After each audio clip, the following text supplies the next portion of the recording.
اب میں آپ کو اس سے اگلی بات عرض کرتا ہوں۔ ہوا یہ کہ جب حضرت ابراہیم علیہ السلام نے خانہ کعبہ کو تعمیر فرما لیا تو اللہ رب العالمین نے فرمایا، اے ابراہیم وَأَذِّن فِي النَّاسِ بِالْحَجِّ، اے ابراہیم لوگوں میں حج کا اعلان کیجئے۔ اب آپ حضرت ابراہیم نے عرض کیا، یا پروردگار میں حج کا اعلان تو کر دوں مگر یہاں تو مخلوق ہے ہی نہیں، یہاں تو لوگ ہی نہیں ہیں، میں اعلان کس کو کروں؟ میں نے کعبہ بنانا تھا وہ میں نے بنا دیا، مولا میں حج کا اعلان کروں تو یہاں کس کے سامنے کروں؟ روایتوں کا مفہوم یہ ہے، اے ابراہیم اعلان کرنا آپ کا کام ہے، آواز پہنچانا ہمارا کام ہے۔ اے ابراہیم آپ اعلان کر دیجئے۔ اور یہی ہوا۔ علماء نے لکھا کہ جب حضرت ابراہیم نے اعلان فرما دیا تو جس کے مقدر میں حج کرنا تھا وہ پیدا نہیں بھی ہوئے تھے، اللہ نے ان کی روحوں تک وہ آواز ابراہیم پہنچائی اور ان روحوں کو اللہ نے لبیک کہنے کی توفیق عطا فرمائی۔ آپ ذرا دیکھیں تو صحیح، ان روحوں کو جن کے نصیب میں حج کرنا تھا قیامت تک، ان کی روحوں تک اللہ نے ابراہیم کا وہ اعلان پہنچا دیا، حضرت ابراہیم کا، اور ان نصیب والوں کے ذریعے اللہ نے لبیک کی صدائیں بھی بلند کروا دی۔ کہا جاتا ہے کہ جس نے جتنی مرتبہ لبیک کہا ان روحوں نے عالم ارواح میں لوگ ابھی آئے بھی نہیں تھے وہ لوگ، مگر بہرحال جس کے نصیب میں تھا قیامت تک، اور جس نے جتنی مرتبہ لبیک کہا اللہ اس کو اتنی مرتبہ حج کرنے کی توفیق عطا فرمائے۔ کاش اللہ ہمیں بھی، بس ہمیں معلوم نہیں ہے لیکن اللہ ہمیں بھی ان لبیک کہنے والوں میں شامل فرما دے، اللہ ہمیں بھی، ہمارا نام بھی اللہ ان خوش نصیبوں میں شامل فرما دے۔ تو بہرحال یہ حضرت ابراہیم علیہ السلام نے اس طرح سے خانہ کعبہ کو تعمیر کیا اور پھر اعلان فرمایا حج کا۔ اب اگلی بات، ایک اور بات کہ یہ جو خانہ کعبہ ہے ہمارے سامنے، حرم پاک، یہ صرف ایک حرم اور ایک کعبے کی فضیلت کی بات نہیں ہے، یہ بات یاد رکھیے گا، بلکہ وہاں جتنی بھی چیزیں لگی ہوئی ہیں اس عمارت میں اور اس حرم پاک میں، اللہ نے ایک ایک چیز کو الگ فضیلت اور مقام عطا فرمایا۔ مثال کے طور پر حجر اسود، یہ خانہ کعبہ کا کونا ہے، حجر اسود کے جہاں سے طواف شروع ہوتا ہے، اللہ نے اس کو الگ رتبہ عطا فرمایا۔ آگے آتے ہیں تو ملتزم آتا ہے، ملتزم وہ جگہ کہ جو خانہ کعبہ کے دروازے اور حجر اسود کے درمیان میں ہے، جو دیوار کا حصہ کعبے کے دروازے اور حجر اسود کے درمیان میں ہے اس کو ملتزم کہتے ہیں۔ عام اردو میں لوگ ملتزم کہہ دیتے ہیں، صحیح لفظ ملتزم ہے۔ ملتزم کا مطلب ہوتا ہے لپٹنے کی جگہ، وہاں پہ بہتر یہ جگہ مل جائے تو اس دیوار کے ساتھ انسان لپٹے، اپنے ہاتھوں کو پھیلائے، اپنے ہاتھوں کو رکھے اور وہاں پہ رونے کی کوشش کرے، اپنے گناہوں کو یاد کرے، اور قبولیت کی دعا کی قبولیت کی جگہ ہے یہ۔ تو ملتزم، تھوڑا سا آگے آتے ہیں تو خانہ کعبہ کا دروازہ ہے، تھوڑا آگے آتے ہیں تو مقام ابراہیم ہے، تھوڑا آگے جاتے ہیں تو حتیم آتا ہے، حتیم کے اوپر دیکھیں تو میزاب رحمت ہے، وہاں چھوڑ کر اور آگے جائیں تو اگلی دیوار کو مستجار کہتے ہیں، مستجار کہ جس کا کونا رکن یمانی ہے، یہ رکن اسود، حجر اسود، اس کا بیک سائڈ جو کونا ہے خانہ کعبہ کا، جو حتیم کے بعد آپ گھوم کر آتے ہیں، اس کو رکن یمانی کہتے ہیں۔ یہاں پر بھی اللہ کے فرشتے مقرر ہیں جو لوگوں کی دعاؤں پر آمین آمین آمین کہتے رہتے ہیں۔ یہ معمولی کونا نہیں ہے خانہ کعبہ کا۔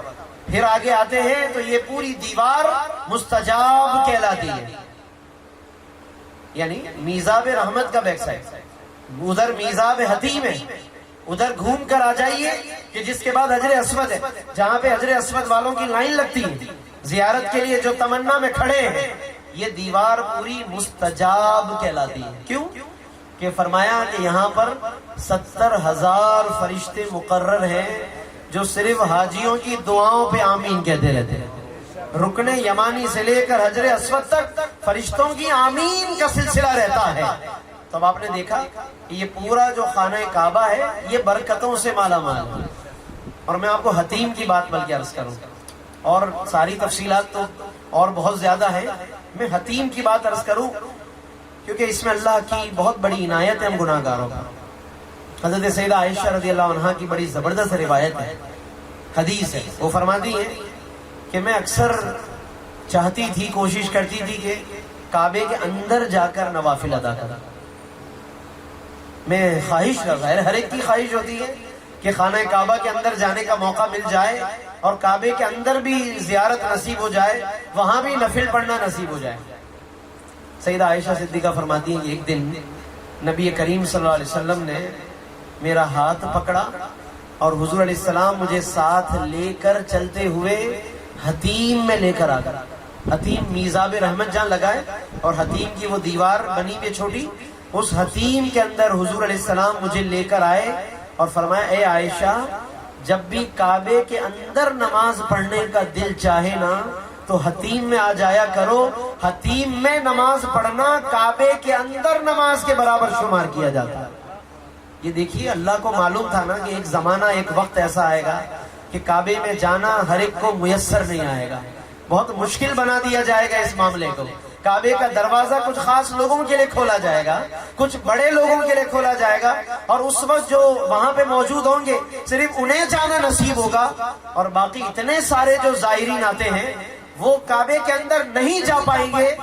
آقا کریم نے پہلے ہی کرم فرما دیا اللہ کی عطا سے، فرمایا عائشہ جب کعبے کے اندر جانے کا دل چاہے حتیم میں آ جایا کرو، سمجھ لو کہ تم نے کعبے کے اندر نماز ادا فرما لی ہے۔ اللہ اکبر، کتنی بڑی بات ہے جناب۔ اور بالکل یہی فضیلت زمزم کو ملی، زمزم بھی وہیں پر ہے نا۔ اب یہ کعبے کی سارے ارد گرد کو اللہ نے بابرکت بنا دیا۔ تو میں زمزم کی بھی آپ کو ایک اور بات بتاتا ہوں، بڑی دلچسپ بات ہے۔ اللہ اکبر، اللہ اکبر، کیا مقام ابراہیم کی باتیں ہیں، کیا حجر اسود کی بہاریں ہیں، کیا ملتزم کا مقام ہے، کیا حتیم کا مقام ہے، کیا زمزم کی فضیلتیں تو بہت ہیں۔ میں صرف ایک بات عرض کر رہا ہوں۔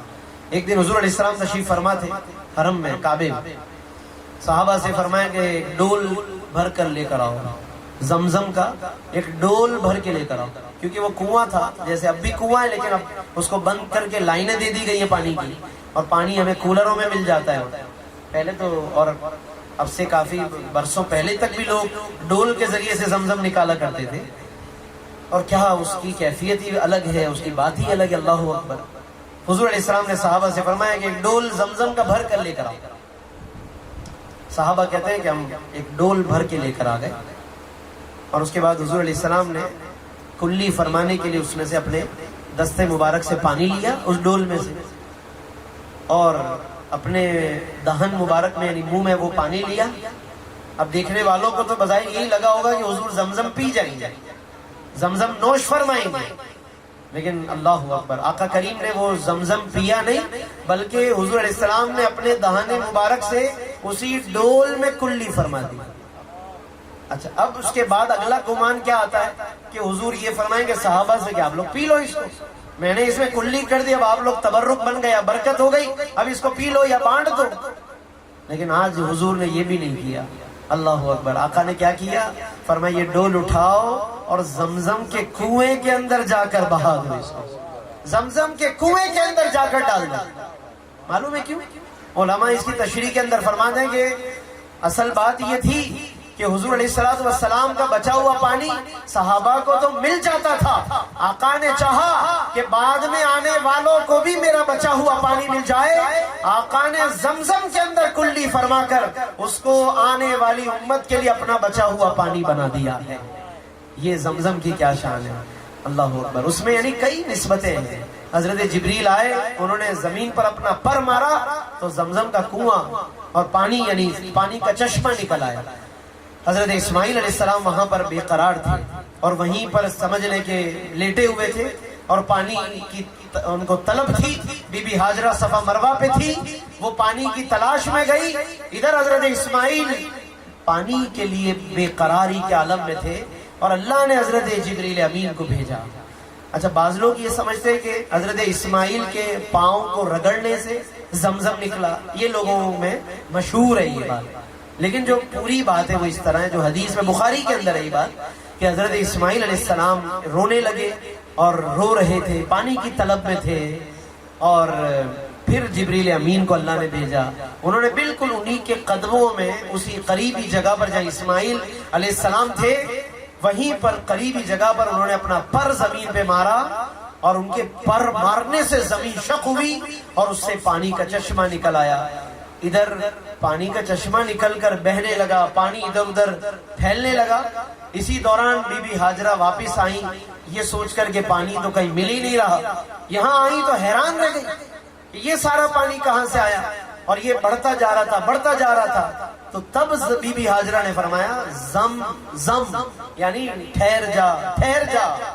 تو یہ انہوں نے زم زم فرمایا، ٹھہر جا ٹھہر جا، ورنہ نہیں معلوم کہ یہ پانی کہاں تک بہتا ہوا چلا جاتا۔ آج تک تو بہ رہا ہے، آج تک تو وہ نکلتا ہی جا رہا ہے زمین سے، اور نہ جانے کتنے کروڑوں کروڑ انسانوں کو یہ زمزم سیراب کر چکا ہے، اربوں انسانوں کو سیراب کر چکا، ہم کوئی اس کا شمار نہیں کر سکتے۔ بی بی ہاجرہ نے فرمایا زمزم، یعنی اس کو اور جگہوں پہ پھیلنے سے انہوں نے روک لیا، اور اب یہ وہیں پہ نکلتا ہے، وہیں پہ اس کو روکا گیا۔ تو زمزم کی بھی بڑی جناب عجیب و غریب شانیں ہیں، عجیب و غریب عظمتیں ہیں۔ تو پورا حرم ہی بے مثال ہے۔ اور میں آپ کو ایک اور روایت عرض کروں تاکہ یہ مقام حرم جو حاجی وہاں جاتے ہیں اور اب طواف زیارہ کے لیے کل آئیں گے حجاج کرام، آپ شب مزدلفہ ہے، مزدلفہ میں رہیں گے، پھر اس کے بعد صبح مینا میں جائیں گے، پھر قربانی اور حلق کروائیں گے، پھر اس کے بعد پھر خانہ کعبہ میں آئیں گے جس کی ہم اور آپ بات کر رہے ہیں، وہاں پر طواف زیارہ کے لیے آئیں گے۔ کل بھی آئیں گے، 11 کو بھی آئیں گے، 12 کی مغرب تک طواف زیارہ کر سکتے ہیں، تینوں دن طواف زیارہ، پھر طواف وداع کا سلسلہ شروع ہو جائے گا۔ یہ میں آپ کو ایک روایت عرض کرتا ہوں، ارشاد فرمایا کہ اللہ رب العالمین اس مقام حرم پہ جہاں کعبہ ہے، اس مقام حرم پہ اللہ رب العالمین روزانہ 120 رحمتیں نازل فرماتا ہے۔ خاص رحمتیں 120 ہے، ویسے تو بے شمار برستی ہیں، وہ تو محفل پر اتنی برستی ہیں کہ جہاں کعبے کا ذکر ہو وہاں بے شمار برستی ہیں، تو خود کعبے کا کیا کہنا۔ وہ بے شمار جو رحمتیں وہ الگ ہے، ایک اسپیشل کچھ رحمتیں ہیں، کچھ اللہ کی کچھ الگ رحمتیں ہیں، وہ 120 ہیں۔ فرمایا کہ 120 رحمتیں اللہ نازل فرماتے ہیں، کس کس کے لیے؟ اب یہ روایت دیکھیے، فرمایا کہ یہ جو 120 رحمتیں ہیں ان میں سے 60 رحمتیں کعبے کا طواف کرنے والوں کو مل جاتی ہیں۔ ان خصوصی رحمتوں میں سے 120 میں سے 60 رحمتیں طواف کرنے والوں کو ملتی ہیں، اور 40 رحمتیں وہاں نماز پڑھنے والوں کو ملتی ہیں۔ باقی 20 رحمتیں رہ گئی خصوصی رحمتیں، فرمایا کہ وہ صرف کعبے پہ نظر کرنے والوں کو اللہ عطا فرما دیتا ہے۔